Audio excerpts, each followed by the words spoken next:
I first saw her in the photo when we were walking up the aisle. The shot from behind. The white train of my dress skims the ground. My blonde hair is rolled up in the silver beret borrowed from his mom. My something borrowed. Every person in the pews is turned, watching me, except one. A woman in the last row stands, stick straight, facing away from the camera. All I can see is the back of her head, straight, long, black hair flowing down her shoulders and ending at her waist. Jeff? Who's that? Jeff leaned over my shoulder. Huh? Dunno. Maybe your cousin Jamie? Could be, but her hair isn't that long. I'll click forward several photos. No, can't be. See? Jamie's wearing a red dress. She's wearing black. I shook my head. Must be someone from your side. She's sitting on your side though. Huh? I guess you're right. I clicked the zoom button. Her form filled the screen. Stick straight hair, ivory skin, almost impossibly skinny arms. She stood a good distance away from the 5 other people in the pew. My cousin Amanda, her husband. Could she be the date of all my guy friends? Like Jack maybe? He was always dating a new girl. I quickly brought up his Facebook. Nope. His current girlfriend had curly hair and a beautiful brown complexion. Not her. I don't recognize her. She's gotta be a wedding crasher. Jeff and I had gotten married 3 weeks ago.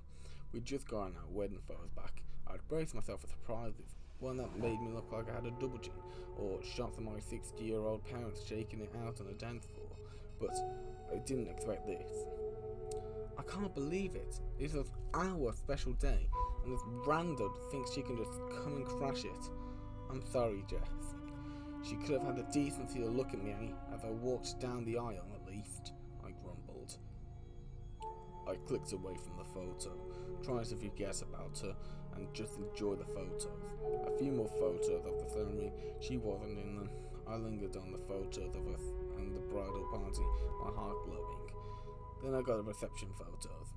She stuck out like a sore thumb, standing there behind the table of my high school friends, facing away from the camera, standing oddly still. That's her! I jabbed the computer screen so hard the image rippled. Well, obviously she should be at the reception. Free food. I'm surprised she even went to the ceremony at all. I clicked on the next photo. She wasn't in it. I breathed a sigh of relief. No, wait. I zoomed in. My friend Libby, sitting at the table, had a glass of wine pressed to her lips. I flicked back to the previous photo. Libby was lifting the glass towards her lips. These two photos were taken within a few seconds of each other, and she's just gone? Jeff shrugged. She probably just got food and skedaddled. I clicked through the next several photos. She wasn't in them. Feeling a little bit better, I clicked through the rest and landed on a portrait of the two of us, standing in the middle of the reception hall. Look at her. You look beautiful. Oh, thank. My breath caught in my throat. At the edge of the photo, there was a hand touching my shoulder, just the tips of the fingers, the rest out of view. Pale, thin fingers, not thick, ruddy ones like Jeff. I stared at the computer. My heart pounded in my chest. Jeff, are you okay? His voice sounded so far away. Her fingers, I said softly. Her fingers on my shoulder. What? Jeff took the laptop, squinting at the screen. That's just my hand, Jeff. Your hand looks nothing like that. How can you even tell? It's just the tips of the fingers. Tips of a woman's fingers. They're obviously my fingers. No, they're not. I got the laptop from him, forced myself to look at the photo. Look at your arm. It's going down like it's wrapped around my waist. Your waist isn't even in the frame. Yeah, we can tell from the angle. If your hand was resting on my shoulder, it would be up more. Jeff, it's obviously my hand. He sighed and wrapped his arm around me, speaking in a softer tone and said, Look, someone crashed our wedding. That sucks. A lot. But I think you're overreacting a little. I shot in the glare. Then I pulled out my phone and dialed Amanda's number. It took 3 minutes for her to pick up. Amanda? Who is sitting next to you at my wedding? Oh, hi Jess, she said in a slow, southern drawl. Oh, well you sat next to Bob and Aunt Margaret. No, at the ceremony. Well, I was sitting alone, dear. I purposely chose you. Didn't want my kids hassling anyone.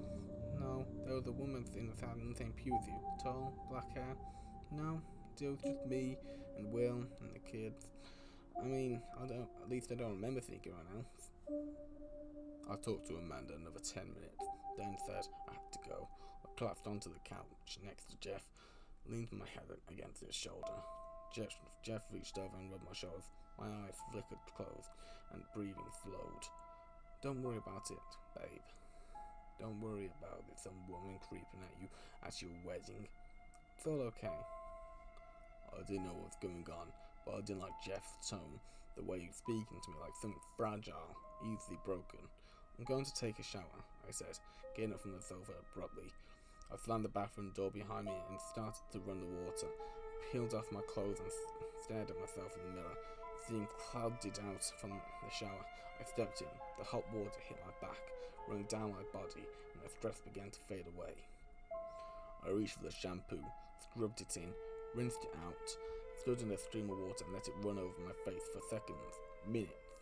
Then I turned off the water and began to step out. I glanced down and froze. Collecting around the bathtub drain was a tangled clump of black hair.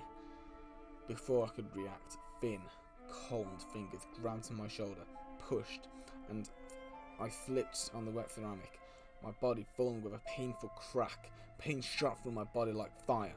As I pulled myself up, grimacing in pain, 8 words repeated in my head. Something cold, something new, something borrowed, something blue. The silver beret I borrowed from Jeff's mum, the one she insisted I borrow, saying it was a family heirloom. She said Jeff's sister refused to wear it, and it would mean the world if I carried out the tradition, the one that had a few straight black hairs stuck in it.